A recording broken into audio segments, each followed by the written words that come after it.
On Get Up, we've got Shams here this morning. We did East Conference burning questions earlier this morning. Let's do some in the West now. Shams, let's talk about the Lakers. New year, new ownership, potentially a new franchise player. What is next for the Lakers? They have to get this team better to try to compete for a championship. They feel like they owe it to Luka Doncic, owe it to LeBron James. How does that happen? Their biggest level of concern right now is at the center position. Rob Pelinka has been upfront, publicly, privately. He wants to go find a center. Is that via trade? Is that in free agency with someone like Clint Capella, Brook Lopez, Al Horford? We'll see. But center is the biggest need for this team, a lob threat potentially for Luka Doncic. The other concern there is Dorian Finney-Smith, his free agency. What interest is out there for him? He's got a player option that he's got to decide by the end of the month. And Keith, you obviously were there. You were actually with Luka the entire year. You were with him in Dallas. You were part of the trade that sent him to L.A. There's been a lot of talk about his workout routines. He's been posting videos and all that kind of stuff throughout this offseason of himself working out and all that. What is your sense of this? People have been waiting to see if maybe he takes the conditioning a little more seriously now with all of the scrutiny and spotlight of Los Angeles. What is your feel for what we're going to get from Luka when he returns? A lot of the same, man. If you take a step back and realize that this guy was in the finals last year, so obviously he knows what it takes for his body to get there, right? Now, when they say work on his body and conditioning, I think it's more so to avoid the injuries, the small soft tissue injuries that he dealt with over the past year. I mean, he was out for 2 months with the calf. He had some back problems during the season and in the playoffs. So it's those small things because his body type, he's not going to be super skinny. This guy does this at a high level, and he has been doing it at a high level. He's averaged close to 30 points every single year he's been in the league. So I don't more so say it's about condition. It's about being available. For him avoiding those small injuries by not being in the best of shape. Makes sense. And so, Bobby, what is your sense of these Lakers as we sit here going into the second round of the draft and then free agents? Yeah, I mean, I have my eye on, certainly as Sham said, the center position, and then certainly Luka's extension eligible on August 2nd here. He's extension eligible for $229. The expectation is he's going to sign this extension. But if you're Luka and you've got LeBron on the last year of his contract, you're thinking, okay, who else am I going to be playing with in the future besides Austin Reeves? Because you have all these expiring contracts coming down here. But as far as from a health standpoint, no offense to the great city of Dallas, there's a different spotlight in Los Angeles. Mm-hmm. And he is certainly going to be under the microscope based off what happened this year. What's your sense of all of this when you talk about the Lakers' long-term future? Yeah, there's the LeBron Lakers. See how much longer that lasts. I mean, he is defying father time at this point, like maybe in almost unprecedented fashion. And then the long-term look at it, and I would think with Mark Walter there, the long-term look is maybe as bright as it could be. Greeny, everything changed on what date was that? February 1st. It became Luka Doncic's team in a lot of ways, right? And so how will the Lakers balance and decide how much are we going to prioritize the future, the next 5 to 10 years with Luka Doncic versus we know what LeBron James is playing for right now, and that's to win a championship. If he's going to play 1 year, 2 year, 3 year, every single year at this point is about winning and competing for a championship. And so it's the balance of doing right by the guy that brought you a championship in 2020. He's been there the last around 6 years versus the guy we just got who we know is going to be the face of the franchise for the X amount of years. Okay, that's a fascinating one to watch. The Lakers are always interesting. They seem particularly so. Let's move on to the next one with a burning question. Shams, Houston obviously over the weekend making the huge splash, landing Kevin Durant. Is this roster set? Are we looking at the Rockets team that way will try and win a championship In with? terms of grand moves, the roster is set, but there are things that they could do around the edges with exceptions, with signings in free agency. There's a contract that they have as well, a player in Cam Whitmore, young player with talent that has gotten interest around the league as well. That's someone that you could, if you're the Rockets, you could potentially move him for draft capital or a player that can help you now. If they are going to go into free agency, if they are going to look into trades, I think a player that's kind of the ilk of a Dylan Brooks, a wing-type player that can kind of shore up that spot, that could be of interest for the Rockets. Keith, you know what a championship team looks like. Kevin Durant has been trying to find one since he left Golden State. Is this his best shot? Does this look like a title team to you? On paper, it looks good. I wouldn't call it a title team. I think they still need to move, not move pieces, but add pieces. I think they, like Sham says, you need another wing defender, and you need another backup point guard, because right now that's the most glaring spot I see is a veteran backup point guard, because you could use Reed Shepherd to step into that role, but who knows is Reed Shepherd ready? And then you need that 3 and D guy, because they don't have that. So if you add those pieces, they're ready to win it for sure. Right, but that's a lot. I mean, that doesn't sound like a team that would be done dealing if we see it that way. Yeah, I mean, Fred VanVleet, but the team option being reduced to $25 million, that opens up the non-taxman level exception at $14.1 million. Can you go out and find a player like Dorian Finney-Smith as your Dylan Brooks replacement? Certainly, backup lead guard is important. There's going to be a lot of pressure on Reed Shepherd.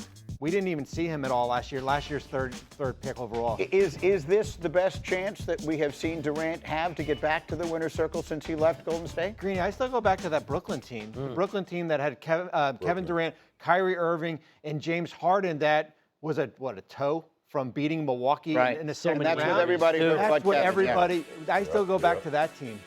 Game 2 of that series, they won, if memory serves, by 109 points, right? Game 1 and 2. Yeah. But yeah. They were on their way, and then obviously they got hurt, but that's what happens, right? And then COVID hit, and that broke up all these things with Kyrie and his whole situation. I mean, things took a strange turn. So, look, you were the one right in the middle of this story over the weekend. I was watching, and I saw the videos of KD sitting on the stage at Fanatics Fest, finding out from you that he had gotten traded. So, talk to me here. This is a win-now move. They know if you're going to go out and get Kevin Durant, this is a move that for the playoffs, you know you have your number one option on any given night, on any given play, any given moment. So that shores that up. I know what Kevin Durant is going to bring to the table. Around 25 points, around 50% field goal shooting, around 40% from 3, and 90% from the foul line. How much does Amen Thompson take the next step? Alperen Sengun continuing to grow and rise. Kevin Durant, from my understanding, he was excited to go to Houston to specifically play with Alperen Sengun, Amen Thompson, Jabari Smith, Reed Shepherd. They've got so many young players, Tari Easton as well. And Ime Udoka is a coach that he's very familiar with from Team USA, as well as with the Nets. There's a lot of mutual respect there, a deep level of respect. So there's excitement there. We are back on Get Up, and candidly, I don't know how this man is still going, because the last 4 days have been nuts in the NBA. Let's take it back to Sunday, hours before Game 7 of the NBA Finals. Blockbuster trade. Kevin Durant from Phoenix to Houston. This will be KD's third team in the last 4 years. Then, of course, later that night, during Game 7, after scoring 9 points in the opening quarter, Pacers star Tyrese Halliburton suffered the torn Achilles that would end his night, and OKC would wind up winning their first championship since moving from Seattle. So all that happened on one day. And then since then, the first team to make sweeping changes was Boston. In separate deals over 2 days, they trade away Drew Holiday and Kristaps Porzingis. They saved more than $260 million the way all of the tax payments stuff is worked out. And then yesterday, one of the biggest generational talents to ever enter the league was selected.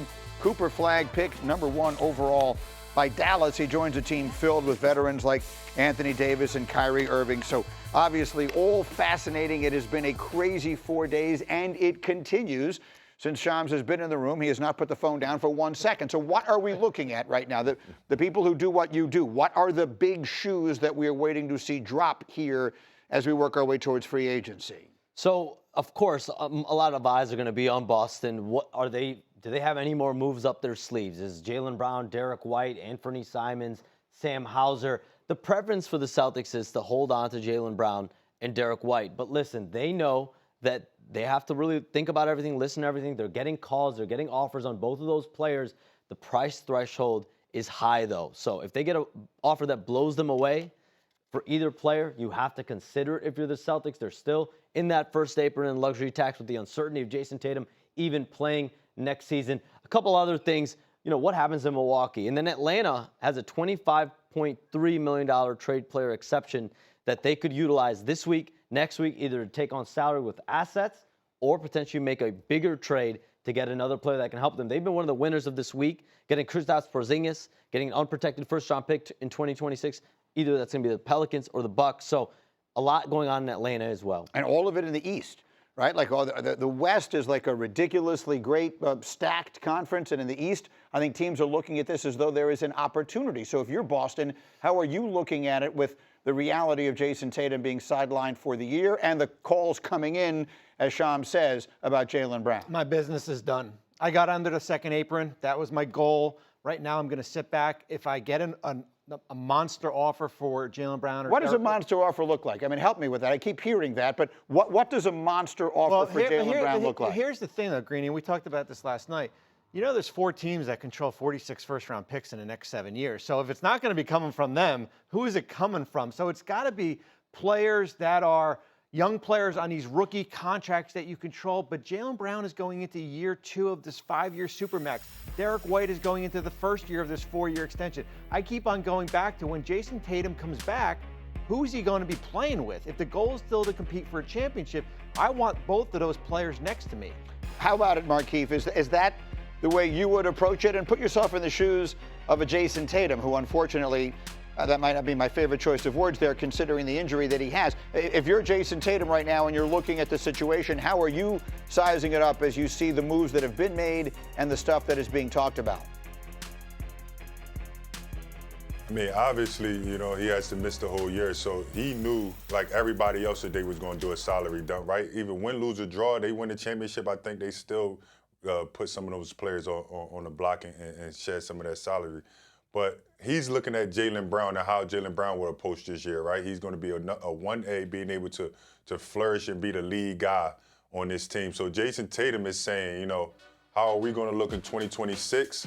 Y'all moved all these pieces around, and that's what Boston Celtics is saying. How are we going to compete in 2026? And they are doing what they need to do to do that now. They're getting a look at a couple guys that they brought on and shed some salary. They know that they won't be able to compete for a championship next year, and they're doing all the right steps to be in position for 2026. So we'll keep an eye on all of that. And then quickly, again, you mentioned Giannis. That's the other huge shoe that might drop. Well, it's going to drop one way or the other during this offseason. He's either going to say, nope, I'm here. And as you said earlier, that might mean sort of a commitment forever in Milwaukee, or they're going to figure out, because as you reported earlier, he's at least open to the possibility of a change. He's been there 12 years, so there's a level of equity there, observing what can the Bucks do drafting, what can they do during the week of free agency, how can they make this team better. Giannis has been on record saying, I want to compete for a second championship, so how will they improve this team? Internally, the Bucks, John Horst, their general manager, Doc Rivers, their head coach, they believe this team can contend in the Eastern Conference. The proof is going to be in the pudding next season. If they do bring this team back, what will the results actually be? But they're operating like Giannis Antetokounmpo will be there next season. That's the only way they can operate and try to build this team. But they've got a few of their own free agents: Bobby Portis, Brook Lopez, Gary Trent, Kevin Porter Jr. What happens with their future? How can they improve this team? Are there any avenues? They've got 1 first-round pick they can use. They've got a few seconds they can play with. They don't have many high-level tradable contracts. Do they have a move that they can get a big player in? I hate to even ask the question this way. Do you come to a point as a franchise where you say, we've done everything we can? I mean, as Sham said, the reason that that's all they have is because they've thrown all of their chips on the table multiple times. It worked. They won a title. They've fallen short the last couple of years, but you can't say they didn't try. Is there a point where you say to yourself, the reset is the move here? I keep on going back to David Griffin in Cleveland when he was the GM, when LeBron was there, and they did everything year after year after year to put the most around him when you have a top player like that, and that's the goal going to be with Milwaukee. But Greeny, I keep on coming back to no Damian Lillard for probably most of the next year. 1 tradable first. All these free agents, Bobby Portis, Gary Trent, Brook Lopez. You have an exception that you can go out and sign a player. Eventually, you will have to come to the realization, if you don't improve this roster, Giannis is going to get a year older. He's going to be on an expiring contract potentially next year. Wanna try to boast at what I look like. I'm gonna try to wear, pull up all brains. Jimmy with the heat, I'm on fire. It's NBA, I'm a